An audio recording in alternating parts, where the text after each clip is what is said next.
C'est M. Mohamed Ndiaye, conseiller municipal de Yeumbeul Sud, ensuite directeur de l'école privée Khalifa Ababacar Sy. Voilà, aujourd'hui vous avez initié ce qu'on appelle une journée de Cleaning Day assortie d'une remise de kits scolaires. Est-ce que vous pouvez revenir un peu sur cette activité? Voilà, aujourd'hui on a eu l'idée quand même de mettre en place cet événement. Et cet événement est appuyé par le ministre Amadou Hott pour la première fois au niveau des AFIA. Pour la première fois au niveau des AFIA, plus de 360 élèves ont été dotés de fournitures scolaires. Et pour la première fois, que tous les parents, que toutes les associations, que toutes les femmes ont été dotés de financement. Donc nous tenons quand même à magnifier cela. Nous tenons aussi à remercier solennellement le ministre Amadou Hott qui ne ménage aucun effort pour aider les familles à revenus modestes.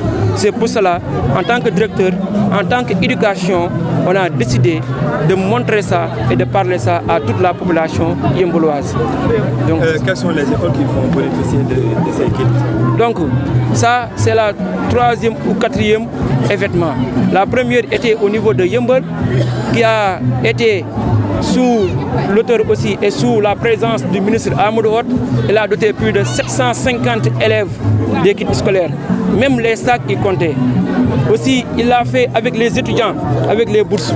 Et là aussi, c'est la troisième journée qui a été dédiée aux AFIA, dont nous allons reçu, et on a déjà reçu 350 kits scolaires à l'école privée Khalifa Ababacar Sy et aussi à toutes les associations et à tous les groupements de femmes, sans compter aussi les aides sur le journal de ce matin qui était un investissement humain. Voilà. Dans un autre registre, on va essayer de parler un peu de politique. Récemment, on vous voyait dans le camp du PDS. Aujourd'hui, vous êtes venu accompagner le ministre et en même temps le futur maire de Yeumbeul. Qu'est-ce qui explique ce ralliement? En fait, ce ralliement a été quand même dû à une longue observation.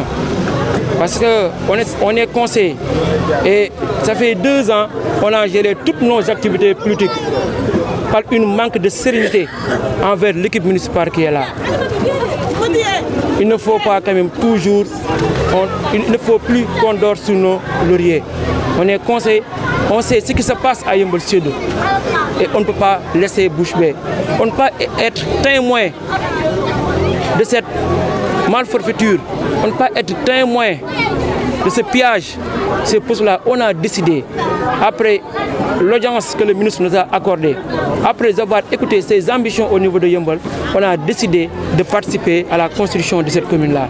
Le ministre, il nous a dit qu'il n'a besoin d'aucune somme de Yeumbeul, il n'a besoin d'aucun salaire de Yeumbeul. Ses ambitions n'est rien d'autre que de construire Yeumbeul, d'après son portefeuille ministériel. Et cela a été empêché par l'équipe municipale qui est là. Et nous, on ne peut pas accepter cela. Certes, on te laisse travailler, mais il faut laisser les autres travailler parce que Yeumbeul appartient à tout le monde. Donc cela est l'objet de notre ralliement auprès de notre ministre Amadou Hott. Quand on vous entend parler de Yeumbeul bu bees, c'est comme si l'actuel maire n'a pas fait quelque chose en termes de construction ou bien en termes de financement pour les populations de Yeumbeul. Voilà, si on dit Yeumbeul bu bees, ça veut dire que la population yeumbeulloise est fatiguée. On ne peut pas construire ici des bâtiments qui coûtent des centaines de millions où les autres personnes, c'est eux-mêmes qui viennent en bénéficier. On ne peut pas sanctionner à des jardins publics à des sommes colossales. On ne peut pas avoir un budget, le budget le plus colossal depuis Yeumbeul existe. Or, toutes les dépenses qui étaient faites et qui sont en train de faire, on a les preuves que ce sont des surfacturations. Donc si on dit Yeumbeul bu bees veut dire simplement donner aux Yeumbeullois ce qui appartient aux Yeumbeullois.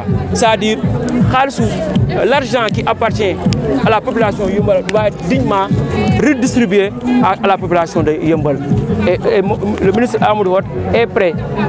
Dès après les élections locales, Inch'Allah Rabi de 2022, dès les lendemains, vous allez voir les premiers édifices qui vont jaillir de partout. Parlons un peu d'inondation. Qu'en est-il de la situation au niveau de Yeumbeul présentement? Quoi? Des inondations. Qu'en est-il de la situation? Les inondations, comme vous l'avez tous constaté, l'année passée, on ne pouvait pas et on ne pensait pas être là à cette période. Donc, vu les canalisations qui sont là, qui a été construit catégoriquement par l'État sénégalais, sous le tutelle du ministre Amadou Hott, cela est un signe du bienfait. Cela est un signe. Et si vous partez au niveau de J2, il a fait pas mal d'efforts là, avec beaucoup de pompes. Là-bas, on n'avait qu'une seule pompe, mais il y a des dizaines de pompes qui étaient déployées pour aider les populations à dormir tranquillement. Et on peut citer tant d'autres aides. Les centaines de pompes qui étaient distribuées, les moyens qui étaient distribués, les aides alimentaires qui sont distribuées, tout ça, ce sont les premiers pas et pourtant il n'est pas maire. Donc une fois qu'il sera maire, on va essayer quand même de continuer ces genres d'activités afin que tous les Yeumbeullois puissent se sentir à l'aise. Au niveau de dans le domaine de l'éducation, on voit que les enfants